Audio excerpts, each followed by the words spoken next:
Seigneur Dieu et Père, on veut tous ensemble prendre un temps ce matin pour lire et étudier ta parole, afin que ta parole nous puisse nous guider sur un chemin qui est ton chemin. Il y a plusieurs chemins dans le monde, mais on veut littéralement s'arrêter sur ton chemin, méditer, penser, réfléchir, afin d'être selon ta volonté, selon tes plans. Alors, Père, ce matin, on veut te demander une bénédiction particulière, d'ouvrir nos cœurs, nos âmes, sur ce qu'il va être prêché ce matin. Et c'est au nom de ton Fils, le Seigneur Jésus, qu'on prie. Amen. Bon, ce matin, les petites jeunesses, vous allez changer de place. Là, je veux vous voir la face. Vous allez venir, drette là en avant. Comment, les jeunes? Venez-vous-en. Ah oui. C'est pour vous autres. Je veux vous voir la face. Ah oui. Venez-vous-en. On fait une spéciale édition le matin pour vous autres. Robin, en arrière, des cheveux blancs.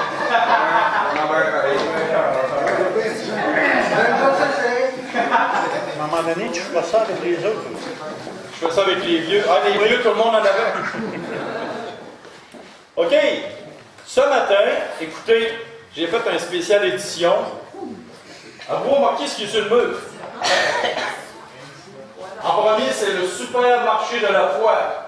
Ensuite, c'est en anglais, c'est The Supermarket of Faith. Et en espagnol, là, je vais essayer de le dire. El Supermercado de la Fe. Ça ressemble à ça? C'est pas pire, ok, c'est pas pire, c'est bon. Et pourquoi 3 langues? Parce qu'on a plusieurs nationalités, mais excusez-nous, les Africains, je suis pas capable de trouver vos langues sur Internet. Malgré qu'il y a dans mon petit iPad, je pourrais trouver certains mots, certaines phrases. Mais un jour, je vais peut-être faire de plus. Le titre du message ce matin, les jeunes, c'est quoi? Comment?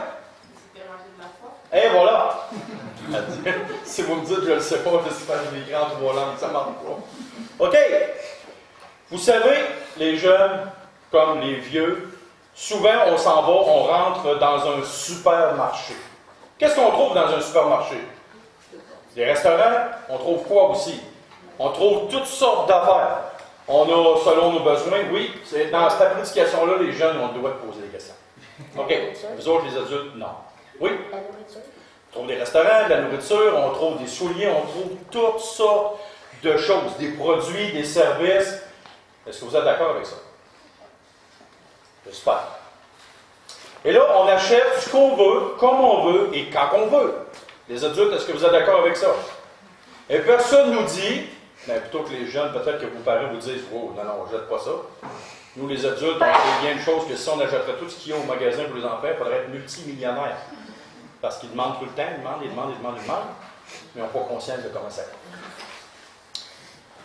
Et savez-vous que depuis que le monde est monde, les supermarchés, ça existe? Le premier commerce qu'il y a eu sur la Terre, savez-vous, c'est quand est-ce? Dans le temps d'Adam et Ève. Voulez-vous, je vous savez, le principe, c'est quoi? Regardez bien ça. Caïn, vous connaissez Caïn? Vous avez Adam et Abel, Adam et Ève, vous savez, qui ont fait 2 petits tchatchos, 2 jeunes, ils sont devenus grands. Et là, qu'est-ce qui s'est passé? Il y avait Caïn et Abel. Et là, qu'est-ce qui s'est passé? Caïn a offert quelque chose à Dieu. Un commerçant, qu'est-ce qu'il fait? Il vous offre quelque chose. On est d'accord?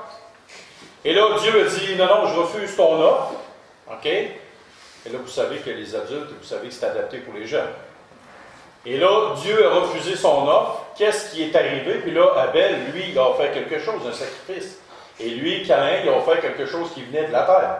Et là, Dieu a refusé son offre. Et qu'est-ce qui s'est passé? Caïn s'est fâché. Le commerçant s'est fâché.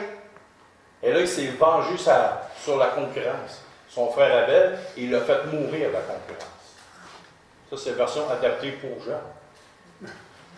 Voici, le commerce existe depuis l'aube des temps. Et savez-vous, dans Ecclésiaste chapitre 1, versets 9 à 11, c'est marqué ceci. Ce qui a été, c'est ce qui sera. Et ce qui s'est fait, c'est ce qui se fera. Il n'y a rien de nouveau sous le soleil. S'il est une chose dont on dise, voici, ceci, c'est nouveau, cette chose existait déjà dans les siècles qui nous ont précédés. On ne se souvient pas de ce qui est ancien, et ce qui arrivera dans la suite ne laissera pas de souvenir chez ceux qui vivront plus tard. Ça veut dire que si on vous dit que quelque chose est nouveau, dites-vous une chose, c'est pas vrai. Tu sais, souvent on en reçoit, on voit quelque chose sur le marché. « Hey, regarde, c'est nouveau. » Ça vient d'arriver. Est-ce que vous êtes d'accord avec ça? Est-ce que ça, vous avez déjà vu ça? Oui? Non? Oui? Non? Vous êtes trop jeune. Vous, les adultes, est-ce que vous êtes d'accord avec ça? On arrive sur le marché, on vous présente une nouvelle affaire. Ah oui. Ah, ça c'est nouveau, puis ça marche, puis ça. Hey. Qu'est-ce qui arrive, les plus vieux? Tu t'aperçois qu'il y a des défauts. Tu t'aperçois que tu t'es fait avoir. Tu t'aperçois que tu t'es fait arnaquer. Mais savez-vous qu'en matière de foi, autant les adultes que les jeunes, il existe un supermarché des convictions. Qu'est-ce que c'est que ça? Avez-vous déjà entendu la preuve, les jeunes? Peu importe si tu veux croire à n'importe quoi, tu es libre de croire ce que tu veux. Est-ce que vous avez entendu ça, les adultes? Oui. Tu peux croire ce que tu veux. Tu rentres dans le centre d'achat, dans le commerce du supermarché de la foi. Et tu rentres, et là, on te dit un paquet de choses. On t'offre un paquet de choses sur les tablettes de la foi. Littéralement. Tu peux croire en qui tu veux, tu peux croire ce que tu veux. Tu es libre de croire ce que tu veux. Est-ce qu'on vous a déjà dit ça? Vos amis qui ne sont pas à l'école d'Oville, est-ce qu'ils vous ont déjà dit ça? Tu peux croire ce que tu veux. Si tu es heureux dans ce que tu fais, ben, il n'y a pas de trouble, continue là-dedans. Nous, notre groupe, à nous, on a les meilleures convictions. On est les meilleurs. Et il y a des millions et des millions d'arguments sur la terre. Donc, là, je vous pose la question les plus jeunes. Pourquoi que nous, à l'Assemblée, on serait meilleurs que ceux qui vont dans d'autres églises qui ne sont pas des chrétiens comme nous? Ou, exemple, ceux qui pratiquent l'islam, ceux qui pratiquent n'importe quelle conviction. Pourquoi nous, on serait meilleurs que les autres? Est-ce que c'est nous qui est meilleur? Est-ce que nous, on a la vérité? Est-ce qu'on est mieux que d'autres? Là est la grande question. Parce qu'on vous offre toutes sortes de choses. En grandissant, vous autres, les jeunes, ils vont vous offrir un paquet d'affaires. Et même nous, les adultes, les familles, ceux qui sont moins jeunes, les plus vieux, qu'est-ce que le monde vous offre? Un paquet d'affaires. Parce que vous autres aussi, en tant que vieux consommateurs et vieux payeurs de taxes, on vous offre toutes sortes de choses. Et là, j'arrive avec mes affaires, parce que j'ai plein de surprises ici en bas. En passant, j'ai une question à poser. Y a-t-il un jeune qui a des très bons yeux? T'as-tu des très bons yeux? Ben, pas du tout. OK. On va demander à quelqu'un qui est sûr. Toi, as-tu des très bons yeux? OK. On va te demander de venir en avant. Je vais sortir ma première surprise. Est-ce que tu as déjà vu ça? Ah, elle n'a jamais vu ça. C'est une nouvelle affaire qui est sortie sur le marché. Les plus vieux, qu'est-ce que vous dites? Ça, c'est avant que vous voyiez les 2 piastres de tôle, là, c'était ça qu'il y avait sur le marché. Tu me dis tantôt que tu avais des bons yeux. On va te faire regarder quelque chose. Vous connaissez ça, vous autres les plus vieux. Hein? Qu'est-ce que tu lis sur les... Y a-t-il quelque chose inscrit sur les lignes en haut? Regarde comme il faut. OK. Savez-vous qu'est-ce qu'il y a sur les lignes ici? Des numéros 2. Des petits 2. Regarde très comme il faut. Non, pas comme ça. Regarde comme il faut. Tu vois pas? OK. Une autre chose. Est-ce que tu vois des points verts sur cette fiche-là? OK, comment t'en vois? Combien là-bas? Oui.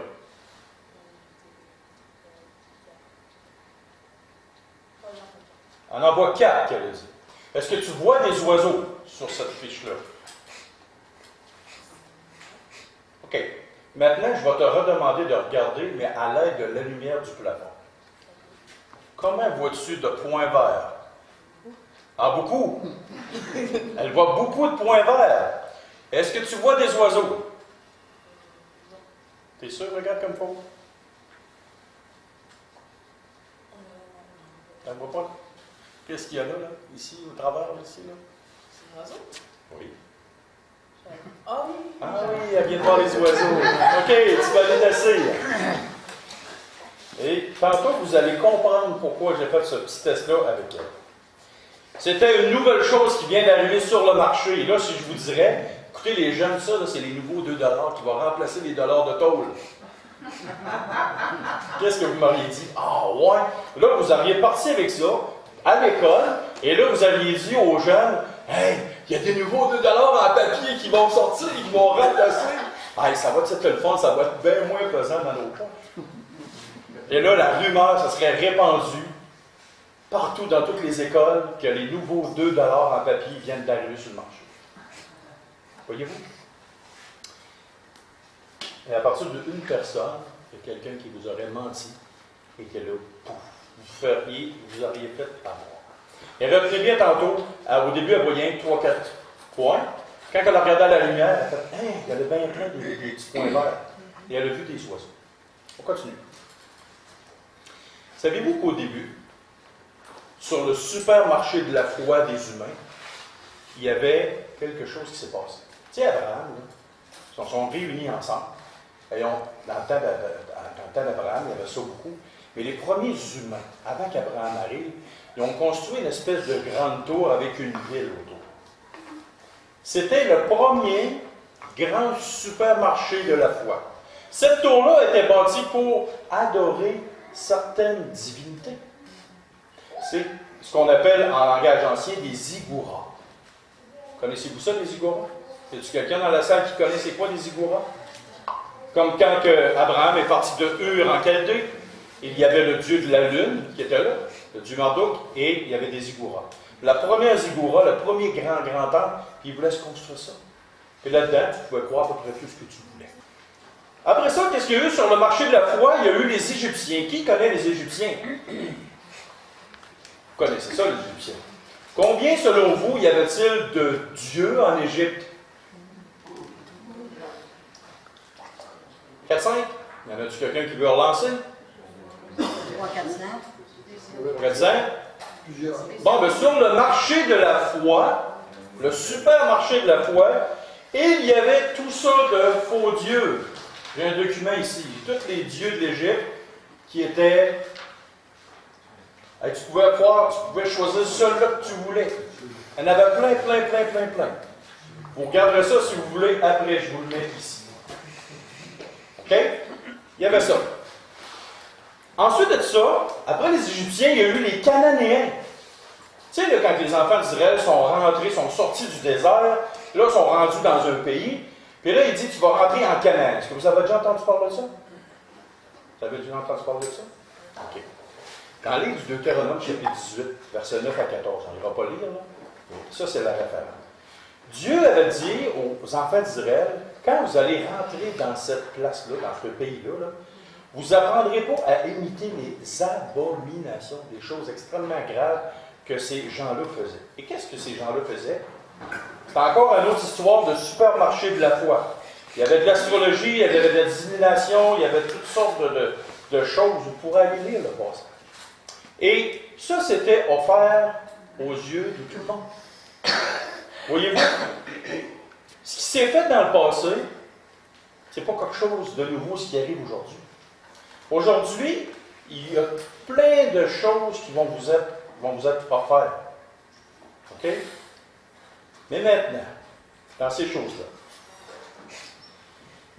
on retient ça. Savez-vous qu'il y a une histoire qui est arrivée à une personne et qui pourrait vous arriver comme à vous? Bien commencer et mal finir.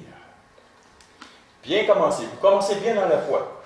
Vous venez dans une assemblée chrétienne, vous avez une certaine conviction, une certaine foi, et qu'à la fin, vous finissez très mal.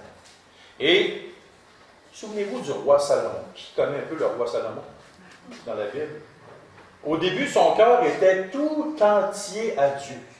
Ça veut dire que tout son cœur, son affection, toutes ses émotions étaient seulement centrées sur Dieu, sur le temple et ces choses-là.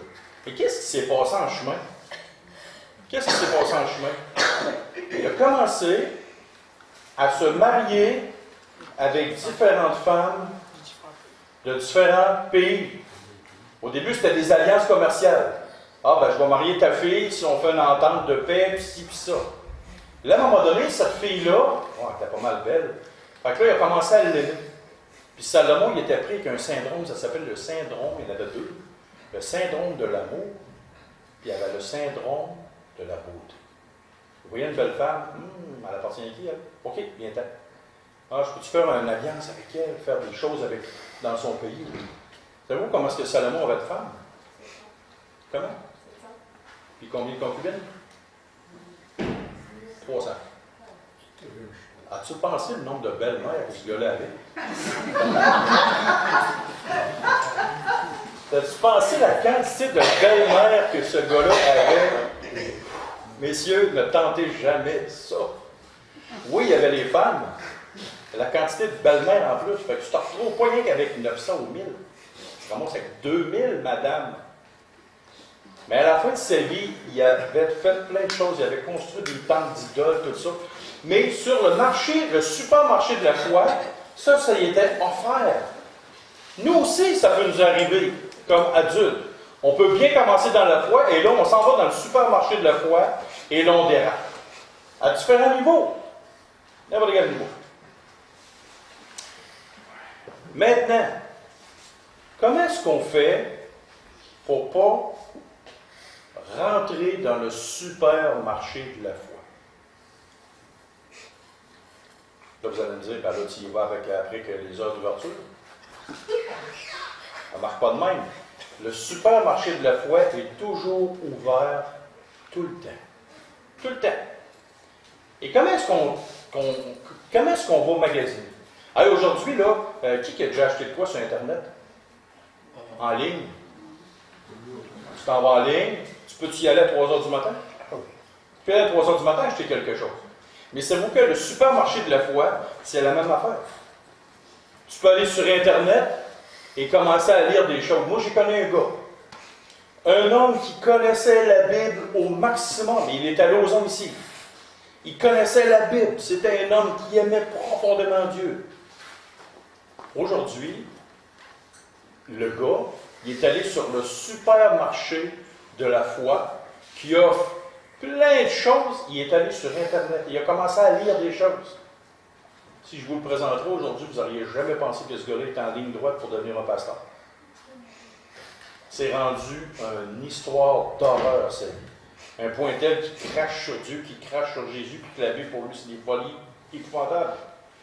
Parce qu'il est allé sur le supermarché de la foi, il est allé sur Internet, il est allé lire.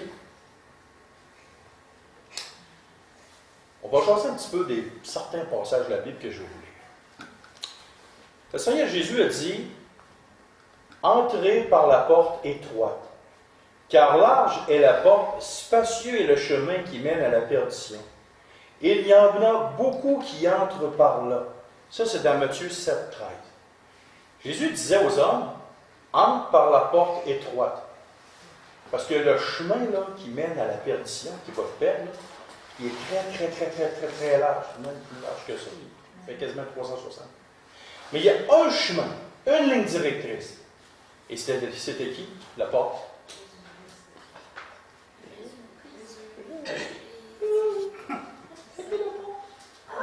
C'était Jésus. Mais là aussi, nous, comme croyants, on peut se faire poigner dans le détour. Parce que le supermarché des aubaines de la foi peut vous coincer dans le détour. Et on va voir quelques exemples. Dans Éphésiens 14, c'est marqué, « Ainsi, nous ne serons plus des enfants flottants et emportés à tout vent de doctrine. » Et là, écoutez bien. « Par la tromperie des hommes, par leur ruse, par le moyen de séduction. » Qui s'est déjà fait mentir ici?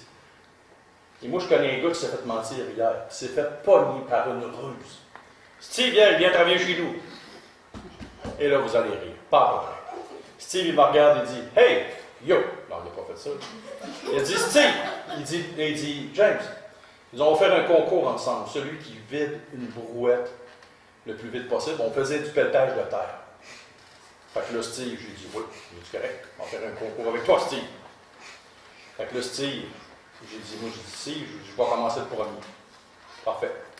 Fait que lui, il pensait que, oui, go, le bonhomme, il allait faire de la pelle. Oui, go, c'est ça. Par un ruse, par un moyen que je l'ai pogné, j'ai pris la barre, je l'ai fait sur le bon jardin, je l'ai reviré le bord. 3 secondes, c'est vidé. Il voulait faire un pari avec moi. Mais il a parti, parce qu'après ça, on a refait un deuxième, il a parti. Et voyez-vous, j'ai trop estimé. Lui, il pensait, il était vraiment honnête de faire de la pelle, mais moi, j'ai utilisé de moyens de ruse. Puis là, je l'ai eu. 3 secondes, la barouette était vidée dans le char. Voyez-vous? J'ai trompé Steve. C'est anodin, c'est comique, c'est drôle. Mais c'est bon pour mal faire, tu sais. Il ne faut jamais, par rapport au texte qui est là, flottant et emporté. Pas avoir une foi ferme. Qu'est-ce qui fait que le monde aujourd'hui dérape de la foi et qu'ils sont tout croches dans les affaires? Pourquoi? Une des raisons. Leur expérience, ils font comme une expérience spirituelle. Oh, là, ils ont comme un buzz émotionnel. Leur émotion, leur sensation est plus forte que qu'est-ce que la Bible dit. Là, tu parles avec ces gens-là, là, tu dis, écoute, la parole de Dieu dit telle affaire. Oh, mais moi, écoute, Dieu m'a envoyé un rêve.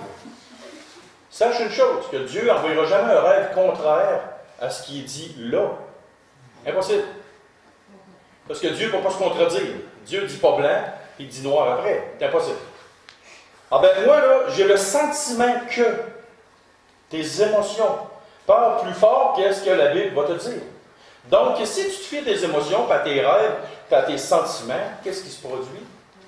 N'importe quoi qui va t'être proposé et qui va jouer avec tes sentiments, ça va rentrer dans ta vie. Et là, tu viens de rentrer automatiquement sur le supermarché de la foi, dans la section des émotions.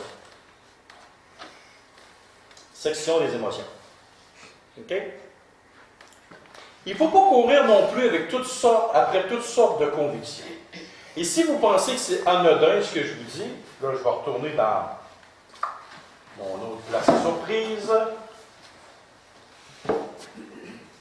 Savez-vous comment ça s'appelle, ce livre-là? Découvrez le titre. Ça s'appelle « La petite encyclopédie des pensées du monde ».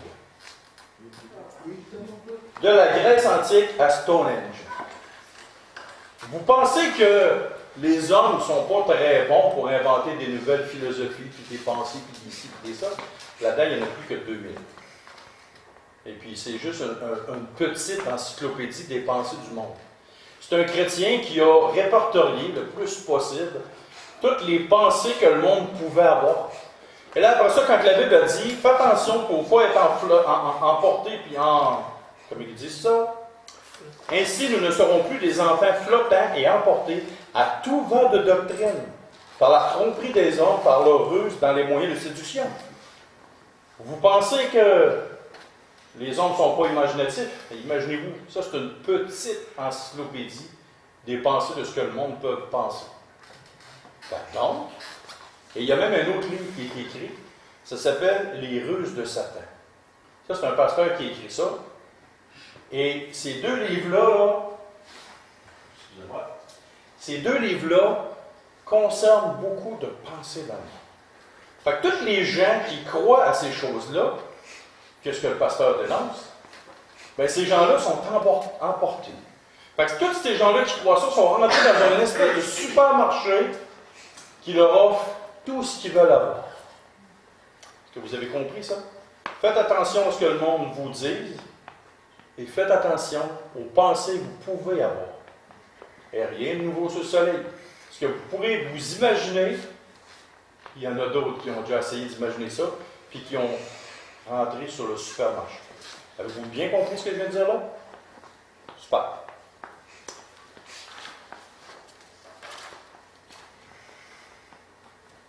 1 Timothée 4,6 dit ceci.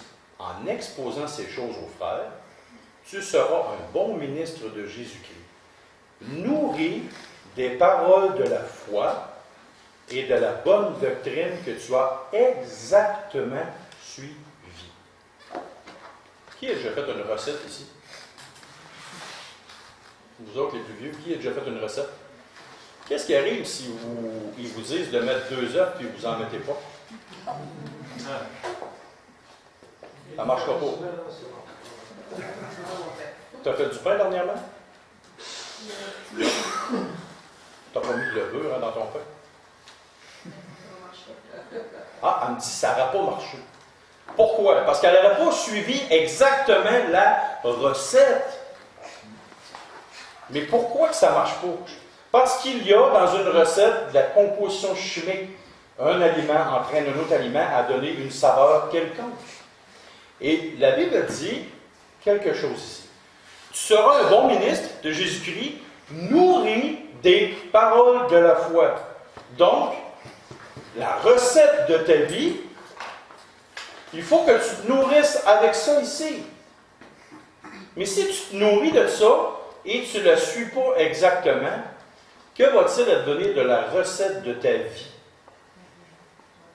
Tu vas la rater. Si tu ne suis pas exactement ça, même si tu te nourris de ça, si tu ne la suis pas exactement, qu'est-ce qui va arriver avec la recette de ta vie? Patate. La recette de ta vie, elle va être ratée. Et là, ça va être bien plus grave que de manquer un pain. Vous en souvenez, mon pain, mon premier pain que j'ai fait? Je vous l'ai dit, j'avais pu casser une porte patio avec. Je n'avais pas suivi pas en toute la bonne recette. Je l'ai fait à ma manière. Voyez-vous, si vous embarquez sur le terrain du supermarché de la foi, et que vous, même si vous nourrissez de ça, si vous ne suivez pas ça exactement, qu'est-ce qui arrive? Tu dérapes. Tu t'en vas. Une troisième chose. Écoutez bien ça. Car il viendra un temps où les hommes, dans 2 Timothée 4,3, c'est marqué, car il viendra un temps où les hommes ne supporteront pas la saine doctrine, mais ayant la démangeaison d'entendre des choses agréables, ils se donneront une foule de docteurs selon leurs propres désirs. Vos parents, dernièrement, là, vous ont demandé de faire du ménage chez vous. Elle dit, ah oui. Ruben? Oui. T'aimerais-tu mieux venir chez nous et ne pas faire de ménage? Sois honnête, là. Mettons que ta mère n'est pas là. Elle n'est pas là en plus. Là. Oui. T'aimerais-tu mieux venir chez nous et faire ce que tu veux, comme tu veux, quand tu veux? Et il me dit, mais au moins, lui, il a l'honnêteté d'être honnête. T'aimerais mieux venir chez nous, mais pas avoir tes parents qui te demandent des choses tout le temps. Es-tu vraiment sûr que tu veux venir chez nous?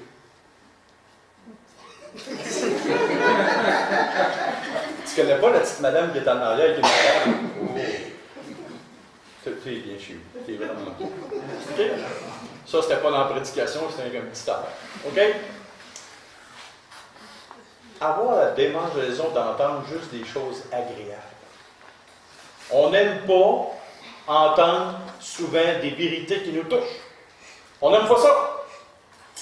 On voudrait seulement entendre ce qu'on aime. Qui a super aimé la prédication de la semaine passée?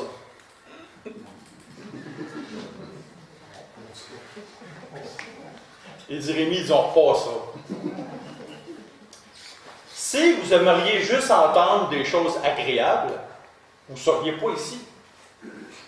Je ne lirais pas la Bible si vous voudrais juste entendre des choses agréables. Je me choisirais une religion comme moi je veux. Mais c'est ça que les gens font aujourd'hui. Ils se choisissent une religion, ils choisissent une conviction, pas une confection, mais une conviction. Hey, mais avec leur conviction, ils se font une confection. Pas fait genre plus après. Voyez-vous, c'est que les gens aujourd'hui, ils font ça. Ils entendent des choses agréables. Oh, ils s'en vont là, ils s'en vont là, ils s'en vont là. Pareil comme dans un centre d'achat, un centre commercial, un supermarché. Quand tu vas dans un supermarché, là, qui aime les sushis ici? Toi, tu n'aimes pas ça, les sushis? Elle me dit que c'est dégueulasse. Je suis d'accord avec toi, moi, j'aime pas ça. Ils ont essayé de m'en faire avaler, mais ça n'a pas marché. OK? Mais la semaine prochaine, toi et moi, on s'en va dans un restaurant de sushi. Ça te tente-tu? On va en manger au moins pour 100$ chaque. On va en manger des sushis. Mais tu vois-tu, tu vas aller dans un centre d'achat parce que tu vas aller. C'est quoi le restaurant favori? Dis-moi pas le McDo, s'il vous plaît. C'est quoi le restaurant favori que tu aimes le plus? Subway. Elle aime le Subway.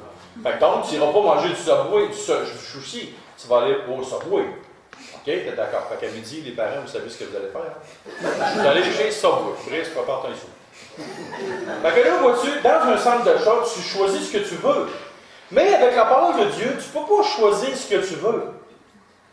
Il faut que tu prennes toute la Bible au complet. Ce qu'on a dit, ce qu'on veut dire, c'est que tu ne peux pas suivre l'enseignement que tu veux.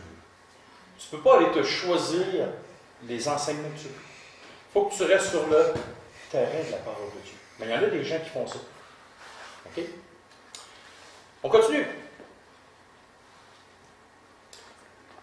2 Pierre 3,16. C'est ce qu'il fait dans toutes les lettres, où il parle des choses, il parle de ces choses dans lesquelles il y a des points difficiles à comprendre, dont les hommes ignorants et mal affermis tordent le sens comme celui des autres Écritures pour leur propre ruine. Voulez-vous savoir ce qui est le plus dangereux que les sectes religieuses qui sont dans le monde? C'est ceux qui sont à l'intérieur des assemblées chrétiennes et tordent le sens des Écritures. Ceux qui se disent chrétiens et qui vont vous donner certaines informations et qui tordent le sens. Je vous ai amené un petit livre ici. Je vais taire le nom de l'auteur, malgré que ça me tenterait, mais par gentillesse. Elle est dans une famille catholique romaine traditionnelle. Il a été saisi par la grâce de l'Évangile à l'âge de 18 ans et a rapidement eu le désir de transmettre et d'enseigner aux autres le puissant message de la parole de Dieu.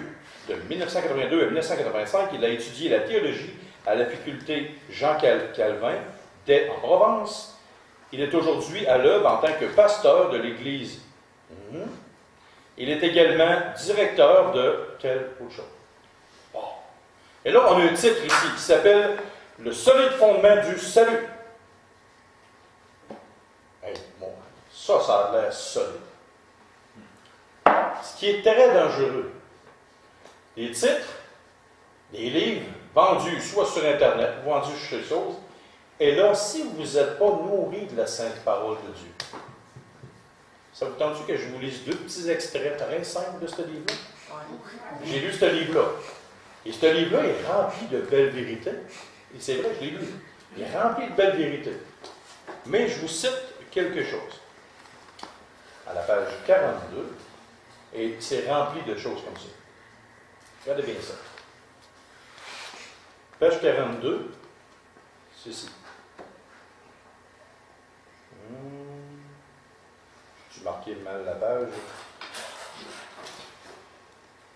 Ben, pour dire que j'ai mal marqué la page. Je vais aller à l'autre exemple, là. Ah, excusez.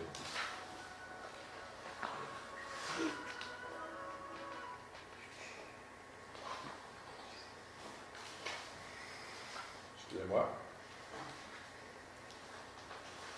Ben, je vais vous le dire en gros ce que l'auteur disait.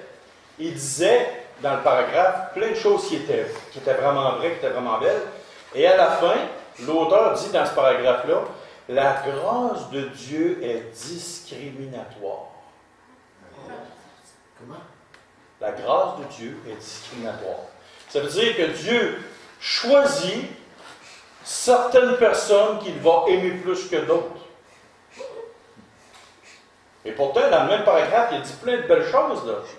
Et il a dit même, il y a le titre, je suis tombé dessus, là. La grâce de Dieu est discriminatoire. Qu'est-ce que c'est que ça?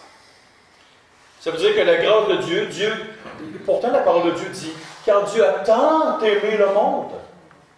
Il n'y a pas de discrimination là-dedans. Christ est mort pour tous les hommes sur terre. Un autre paragraphe dans l'épître de Jean. 1 Jean 2, 1 et 2, 2. Christ est une victime expiatoire pour nos péchés, et non seulement pour les nôtres, mais pour ceux du monde entier. La grâce de Dieu n'est pas discriminatoire. Elle est grâce égale pour tous. Un autre paragraphe, page 134. Et là, je ne m'attendrai pas trop longtemps. Et là, écoutez bien. Seuls ceux qui croient en l'élection peuvent prêcher la parole avec audace et confiance. Quelle est l'erreur là-dedans? Moi, si je ne crois pas en l'élection, je ne peux pas prêcher la parole avec audace et confiance. Pas l'élection. On s'en parlera tantôt. Mais voyez-vous, moi, je ne crois pas à l'élection par rapport à la Bible.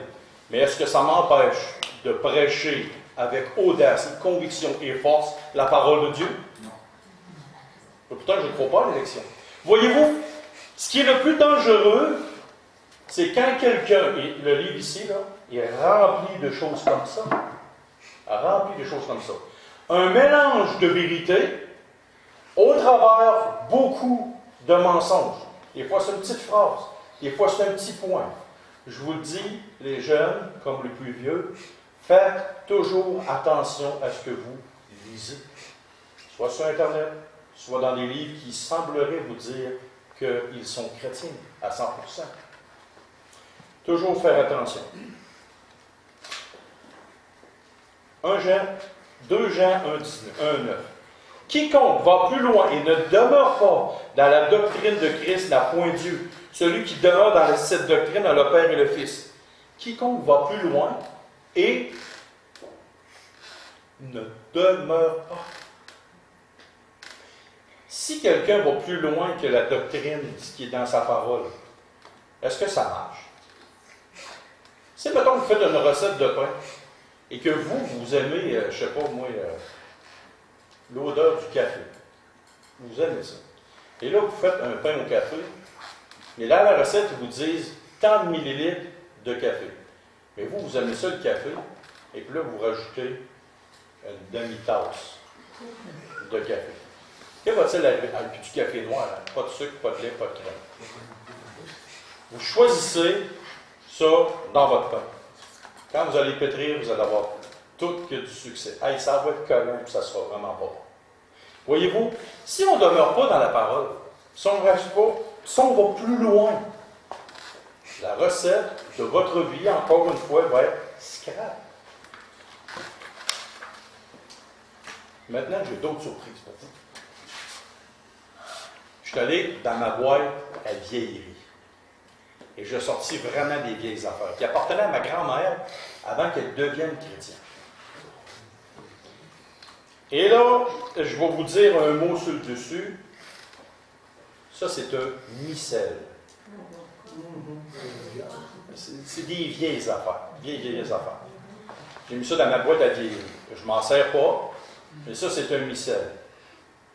Et là-dedans, là, nous autres les plus vieux, là-dedans, là, il y a plein de belles choses pour vous. Il y a plein... Oh, Julie, elle me dit non. Mais moi, je vous dis, écoute, je suis votre pasteur. Je vous dis que là-dedans, là, il y a plein de belles choses. On va aller voir ce qu'un plus vieux en pense. Je bête. Est-ce que tu t'acceptes que je conseille à des jeunes de lire le missel? Ah, il dit que non. Madame Lacasse, accepteriez-vous que je dise ça aux jeunes, que je présente ça aux jeunes? Mais pourtant, là-dedans, il y a des paroles de Dieu là-dedans. Es-tu d'accord qu'il y a des paroles de Dieu? Oui. Mais pourquoi vous n'êtes pas d'accord que je donne ça aux plus jeunes? Puis je leur offre, c'est un cadeau pour le pasteur. Vous savez. Ne touchez jamais à ça, c'est de la cochonnerie. Okay? C'était pour l'exemple. Là-dedans, là, il y a beaucoup de choses, de traditions de l'Église catholique de Rome. La prière aux morts, plein de cochonneries comme ça. Oui. OK? Les plus vieux connaissent ça. Et ça vient d'arriver sur le marché, c'est nouveau. C'est pas vrai. Qu'est-ce que Jésus disait concernant ça, concernant comme bien d'autres choses? Dans Marc 7, 5 à 9. Et les pharisiens et les scribes lui demandèrent: pourquoi tes disciples suivent-ils pas la tradition des anciens? Mais prennent-ils le repas avec les mains impures? Jésus leur répondit: hypocrite, Isaïe a bien prophétisé sur vous. Ainsi qu'il est écrit: ce peuple m'honore des lèvres, mais son cœur est éloigné de moi. C'est en vain qu'il m'honore, en donnant des préceptes qui sont des commandements d'hommes. Vous abandonnez le commandement de Dieu et vous observez la tradition des hommes. Et il leur dit encore: vous rejetez fort bien le commandement de Dieu pour garder votre tradition. C'est exactement ça qui se passe là-dedans. C'est un livre qu'on donnait aux croyants de l'Église catholique de Rome pour leur dire: suis ça, tu n'as pas besoin de ça. Ça, c'est la tradition catholique, mais ça, on ne veut pas que tu la lises. Voyez-vous? J'ai sorti quelque chose de ma petite boîte à surprise. Qui aime les bijoux ici chez les filles? Ah, dites-moi pas non, là, petite menteuse. Marc-Lotte, qui aime les bijoux? Moi, les méganés. Ça aurait dû l'arranger à venir. Ah, moi, j'ai des super bijoux là, à vous donner. Là. Avec dessus, là, ben, admettons qu'il est tout entier. Là-dessus, il y a une petite croix. Ah, une petite croix, hein? Croix Jésus. Puis ici, là, il y a une petite chaîne en argent dessus. La vraie argent. Et là, il y a des petites boules dessus. Ah, ça va être beau, des petites boules. Hein? Des petites boules. Ça vous tente-tu d'avoir ce bijou-là? Vous n'avez pas trop sûr, hein? Savez-vous comment ça s'appelle, ça? Ça s'appelle un chapelet. Savez-vous c'est quoi un chapelet? Ça vient d'arriver sur le marché. C'est nouveau. Est-ce que les plus vieux, vous conseilleriez que je donne un chapelet à chacun des filles qui sont là, à chacun des garçons? Non. Pourquoi? Et, ah ben, il dit, il est plus rough un peu, il dit, c'est de la cochonnerie. Voyez-vous, ces gens-là, ça appartenait à ma grand-mère, c'est dans ma boîte à... ma femme appelle ça ma boîte à cochonnerie. Elle n'a pas tout à fait tard, j'ai des vieilles affaires là-dedans. Un jour, je vous montrerai ça. J'en ai beaucoup. Le Seigneur Jésus disait littéralement, en Matthieu 6, 7, « En priant, ne multipliez pas les vaines paroles, comme les païens qui s'imaginent qu'à force de paroles, ils seront exaucés. » Le chapelet servait. Et savez-vous quoi? Dans l'islam, ils ont des chapelets. Dans le bouddhisme, ils ont des chapelets. Il y a beaucoup de religions qui ont des chapelets. Jésus disait, quand tu pries, multiplie pas les vaines paroles. Et prie avec ton cœur. Il n'a jamais dit, voyez, voici ce que vous devez dire. Mais il a toujours dit, voyez comment vous devez prier. Et les catholiques ont pris ça. Qu'est-ce que c'est? Notre Père qui es aux cieux, que ton nom soit sanctifié. Que ton règne, que ta puissance. Ton nom, ton règne, ta puissance. Et ensuite, c'était nous. Christ a enseigné aux hommes comment prier. Dieu en priorité, nous nos demandes après. Mais les catholiques, comme bien des gens, je vous salue Marie, pleine de grâce, qui a le fruit de vos enfants, ça continue, ça continue, ça continue. Robin, il y a une attitude qui dit, il commence la première, par ça, il dit, pareil à l'autre, pareil à l'autre, pareil à l'autre, pareil à l'autre. Ça, c'est la face à Robin. Voyez-vous, c'est que les hommes vont vous offrir un paquet de choses. J'ai amené des choses comme ça pour vous démontrer qu'est-ce que c'est. OK, maintenant. On a sur le marché de la foi, et on va même terminer dans pas longtemps avec ça. On a une autre chose sur le marché de la foi. On a dit, restez dans la parole de Dieu et ne pas aller plus loin. Est-ce qu'on est d'accord? Je vais vous donner un exemple de ce qui se fait présentement à travers le monde entier. Et peut-être que je ne me ferai pas d'amis, mais je vais quand même dire la vérité. Sûrement pas. Aujourd'hui, on a dans certaines églises évangéliques des femmes qui sont devenues des pasteurs. Il y en a qui vont dire, ah non, pasteur. OK? Mais il y a des femmes qui sont devenues des pasteurs. Est-ce que ces femmes-là sont méchantes? Non. Est-ce que ces femmes-là, ils ont vraiment à cœur de suivre Dieu? Oui. Est-ce que ces femmes-là, est-ce qu'ils veulent de tout cœur dire des bons conseils aux gens? Oui. Elles ne sont pas méchantes, là. Ce ne sont pas. Mais quel est le problème? Quel problème? Est-ce que moi, je suis misogyne et j'aime pas les femmes? Est-ce que j'aime... Bon, on ne dira pas ça. Est-ce que j'aime les femmes, là? Est-ce que j'apprécie beaucoup les femmes qui m'entourent? Selon toi, Emmanuel? Je les apprécie beaucoup. Valentina, est-ce que je compte les femmes? Est-ce que je suis contre les femmes? OK. Madame Lacache, tu comptes les femmes? Linda, est-ce que j'haïs les femmes? J'aime beaucoup les femmes. J'aime plus ma femme, mais j'apprécie beaucoup les sœurs dans le Seigneur. Et quel est le problème avec une femme qui est devenue pasteur? Est-ce qu'elle a un bon cœur? Oui. On a un texte dans la parole de Dieu qui dit. Et j'ai même 2 filles qui sont rendues grandes. Et ce que je veux de tout mon cœur pour eux autres, mes filles, là, qu'ils soient le plus heureux, c'est qu'ils servent le Seigneur à plat. Mais qu'est-ce que la Bible dit? Que la femme écoute l'instruction en silence, avec une entière soumission. Je ne permets pas à la femme d'enseigner, virgule, ni de prendre de l'autorité sur l'homme, mais elle doit demeurer dans le silence. 1 Timothée 2, 11, 12. Est-ce qu'il y a quelque chose qu'on ne comprend pas dans ce court texte-là? Je ne permets pas à la femme d'enseigner ni de prendre l'autorité sur l'homme. Voyez-vous, on peut aimer Dieu beaucoup. On peut vraiment être sincère dans ce qu'on fait. Puis ça, c'est pas juste pour la femme qui est pasteur. Ça peut être dans vos vies, dans n'importe quelle chose. Vous pouvez être sincère dans ce que vous voulez faire. Mais est-ce qu'on peut avouer que nous sommes sincèrement dans l'erreur, dans notre sincérité? On se laisse aller par nos émotions, on veut telle affaire, mais dans la parole de Dieu, la Bible nous dit le contraire. Si Dieu vous dit « tu ne tueras point », qu'est-ce que ça veut dire? Ah, ben je peux tuer pareil. Non. Si Dieu dit « tu ne voleras point », je peux voler pareil. Parce que Dieu m'aime et Dieu me comprend. Tu ne mentiras point. Est-ce que je peux? Baba, est-ce que je peux-tu mentir? Je peux-tu te mentir, Baba? Ben, je peux le faire, mais je ne veux pas le faire. Mais Dieu me dit de ne pas te mentir. Est-ce qu'il y a quelque chose dans ces phrases-là qu'on ne comprend pas? On comprend ça. Mais pourquoi, quand il s'agit de ce texte-là, c'est comme si on ne le comprenait pas? Parce que je pense, sérieusement, que quand on n'obéit pas à la parole, peu importe le sujet qui est là-dedans, c'est par orgueil qu'on le fait. Et on se pense plus sage et plus intelligent. Et pour ceux qui auraient des questions à savoir pourquoi la femme ne peut pas être pasteur ou enseignante, venez me voir après l'Assemblée, je peux vous donner des très bonnes raisons. Qui est tirée de la parole de Dieu. OK? Savez-vous que le diable, quand il a tenté Jésus, a tenté Jésus avec 3 demi-vérités? Il n'a pas tout à fait compté des menteries, Jésus. Il a pas Jésus, mais le diable.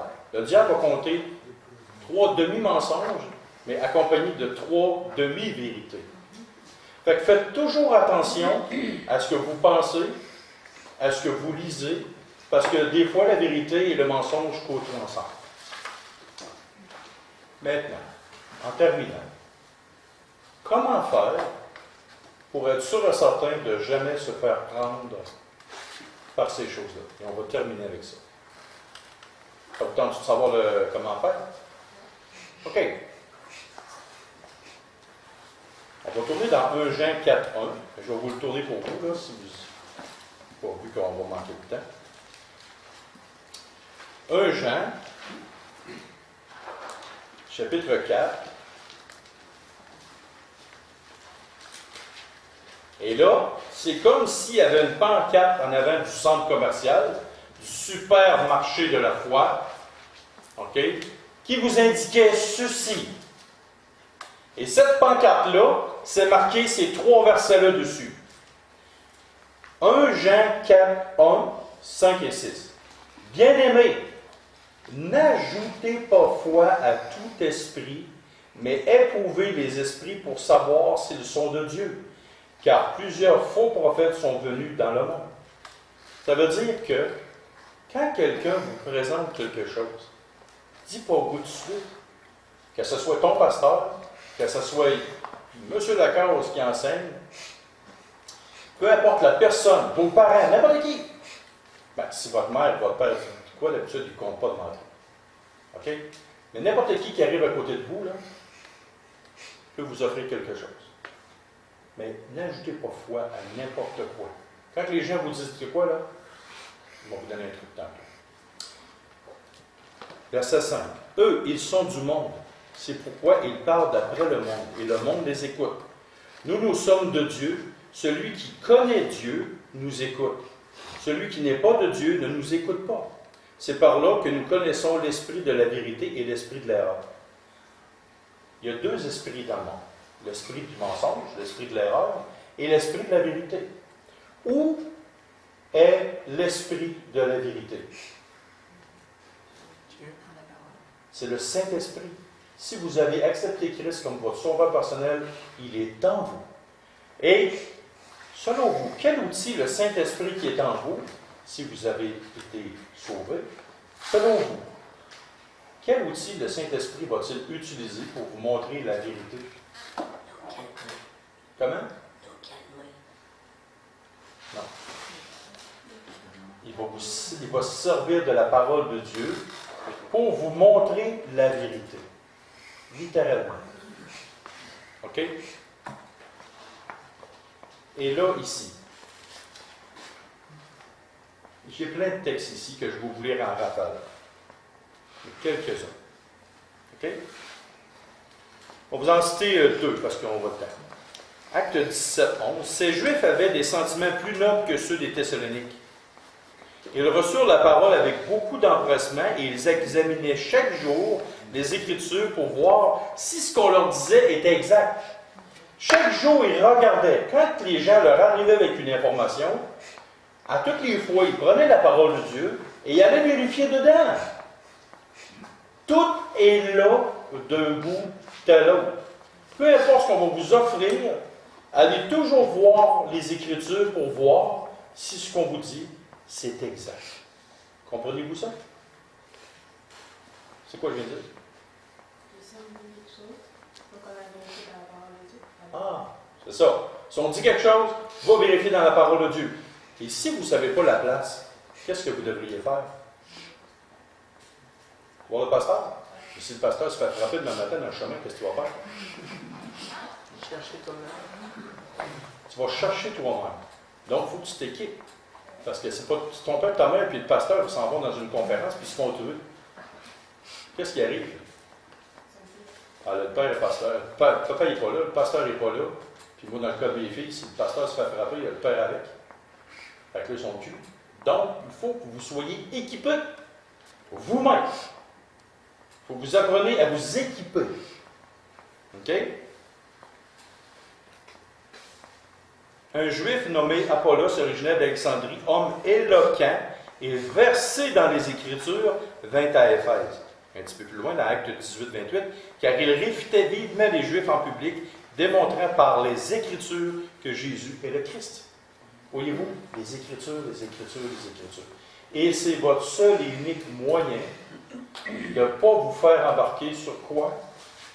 Sur le supermarché de la foi, qu'est-ce que le monde vous offre. Avez-vous compris ce que je viens de vous dire, les gens? Vous autres, les plus vieux, est-ce que vous avez compris ce que j'ai dit? OK. Tantôt, j'ai demandé à Emmanuel, le 2 pièces ici. J'ai demandé comment est-ce qu'il y avait de points verts, j'ai demandé qu'est-ce qu'elle lisait. Pour lire les petits 2 pièces, ça te prendrait une loupe. OK? Pour lire les petits 2, là, toutes les petites lignes ici, là, c'est des 2 pièces qui suivent. Ça te prendrait une loupe pour les voir. OK? Et ça t'a pris la lumière pour voir combien il y avait de points verts. Tu as fait, il y en a donc 20. Sans la loupe et la lumière de la parole de Dieu, vous n'allez jamais voir les petits détails. Et savez-vous une chose? Aujourd'hui, il y a tellement de chrétiens qui se font embarquer dans toutes sortes de pannes, de convictions bizarres. Si vous saviez le nombre de questions que je me fais poser par des chrétiens par Internet, là, qui croient à toutes sortes de foleries que ça n'a pas de sens. Là. Savez-vous pourquoi? Je demande toujours la même question. Est-ce que vous avez été vérifié dans la Bible si c'est vrai ce qu'on vous a dit? Ah, non. Combien de temps prenez-vous pour lire la parole de Dieu? C'est votre seule arme. Si vous ne comprenez pas ça, vous allez vous faire embarquer. Prions. Seigneur Dieu Père, on te demande une grâce, une bénédiction particulière pour nous. Fais qu'on puisse être vivement éclairé par ta parole, afin qu'on n'embarque pas sur ce super marché de la foi, tout croche, qui offre à nos âmes tellement de choses, et depuis la nuit des temps. Le diable va commencer avec Adam et Ève. Il va terminer quand il va être rendu en prison pour l'éternité, dans les temps de feu. Et jusqu'à présent, il agit, il offre, il propose, et l'homme, comme Adam et Ève, accepte. Ils se font avoir. Alors, Père, nous, on te demande ta main puissante, ta main bénissante, d'être gardé par ta parole. Et c'est au nom de ton Fils Jésus qu'on prie. Amen. Amen.